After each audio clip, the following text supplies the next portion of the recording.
संसद के उच्च सदन राज्यसभा में प्रधानमंत्री नरेंद्र मोदी ने मंगलवार को G20 महिला आरक्षण बिल, देश की नई संसद और पुरानी संसद सहित कई मामलों का जिक्र किया। पीएम मोदी ने संसद में महिला आरक्षण विधेयक को लेकर कहा कि लोकसभा में एक बिल प्रस्तुत किया गया है। ये विधेयक नारी सशक्तिकरण से जुड़ा है। हमने बेटियों के लिए सैनिक स्कूलों के दरवाजे खोले। बेटी बचाओ बेटी पढ़ाओ का अभियान सरकार का कार्यक्रम नहीं, इसे समाज ने अपनाया है। मुद्रा योजना से लेकर जनधन योजना तक में महिलाओं ने बढ़ चढ़कर हिस्सा लिया।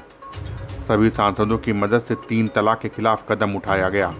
उन्होंने आगे कहा कि मैं आज राज्यसभा के सभी माननीय सांसद साथियों से आग्रह करने आया हूं कि जब भी बिल हमारे सामने आए तो आप सब सर्वसम्मति से उस पर निर्णय करें। पीएम मोदी ने कहा कि राज्यसभा राज्य का प्रतिनिधित्व भी करता है।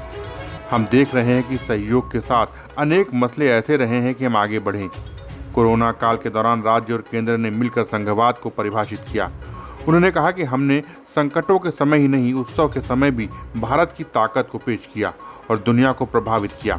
G20 शिखर सम्मेलन दिल्ली में हुआ, लेकिन इससे पहले इसको लेकर कई मीटिंग देश के अलग अलग हिस्सों में हुई। ये हमारे संघवाद की तारीफ है। नई संसद में संघवाद का भी रूप दिख रहा है। इसमें राज्यों ने हमारा साथ दिया। दीवारों पर जो कला दिख रही है उसको विभिन्न राज्यों ने भेजा।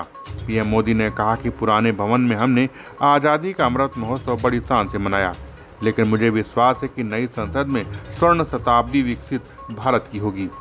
उन्होंने उम्मीद जताते हुए कहा कि हम पुराने भवन में 5वीं अर्थव्यवस्था पर पहुंचे थे, लेकिन मुझे विश्वास है कि नई संसद में हम टॉप 3 की इकोनॉमी पर पहुंचेंगे। पीएम मोदी ने कहा कि तकनीक के तौर पर भी हमें विकसित करना होगा। अब तो सारी बातें आईपैड में मिलेंगी। शुरुआत में हो सकता है कि कुछ साथियों को इसमें दिक्कत आए। डिजिटल का युग है, ऐसे में संसद को भी इसका हिस्सा बनाना होगा। महिला आरक्षण के संबंध में बहुत चर्चाएं हुई हैं, बहुत वाद विवाद हुए हैं। महिला आरक्षण को लेकर संसद में पहले भी कुछ प्रयास हुए हैं। 1996 में इससे जुड़ा बिल पहली बार पेश हुआ था। अटल जी के कार्यकाल में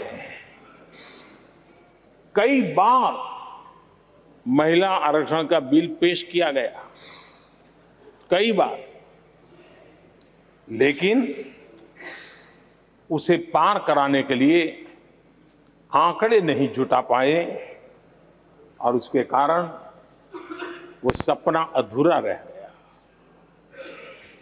महिलाओं को अधिकार देने का, महिलाओं की शक्ति का उपयोग करने का वो काम, शायद ईश्वर ने ऐसे कई पवित्र काम के लिए मुझे चुना है।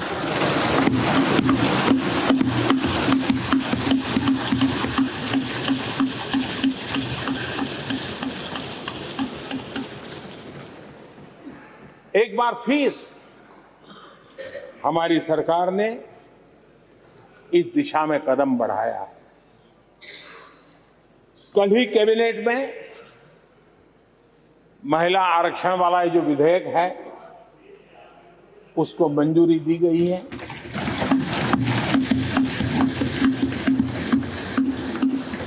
आज 19 सितंबर की ये तारीख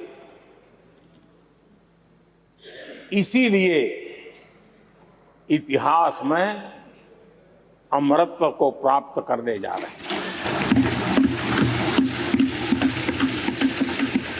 आज जब महिलाएं हर सेक्टर में तेजी से आगे बढ़ रही हैं, नेतृत्व कर रही है, तो बहुत आवश्यक है कि नीति निर्धारण में, पॉलिसी मेकिंग में हमारी माताएं, बहनें, हमारी नारी शक्ति अधिकतम योगदान दें, ज्यादा से ज्यादा योगदान दें। योगदान ही नहीं, वे महत्वपूर्ण भूमिका निभाएं। आज इस ऐतिहासिक मौके पर नए संसद भवन में सदन की सदन की पहली कार्यवाही के रूप में उस कार्यवाही के अवसर पर देश के इस नए बदलाव का आह्वान किया है और देश की नारी शक्ति के लिए सभी सांसद मिलकर के नए प्रवेश द्वार खोल दें, इसका आरंभ हम इस महत्वपूर्ण निर्णय से करने जा रहे हैं।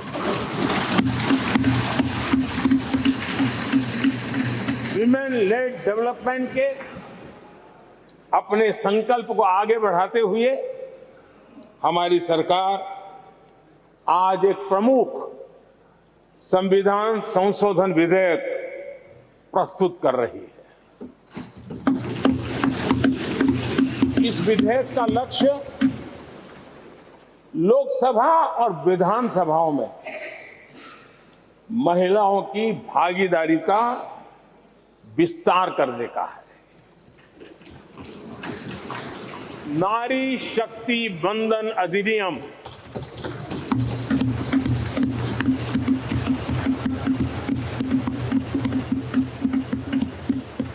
नारी शक्ति वंदन अधिनियम इसके माध्यम से हमारा लोकतंत्र और मजबूत होगा।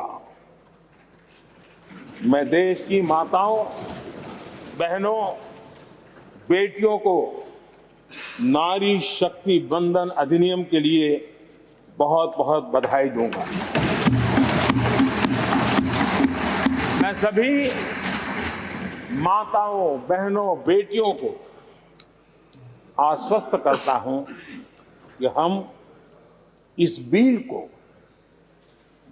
कानून बनाने के लिए संकल्पबद्ध है। Bureau report, Dastak times. ताजा तरीन खबरों के लिए सब्सक्राइब करना ना भूलें दस्तक टाइम्स। बेल आइकन दबाकर पाएं देश विदेश की लेटेस्ट खबरों की नोटिफिकेशन।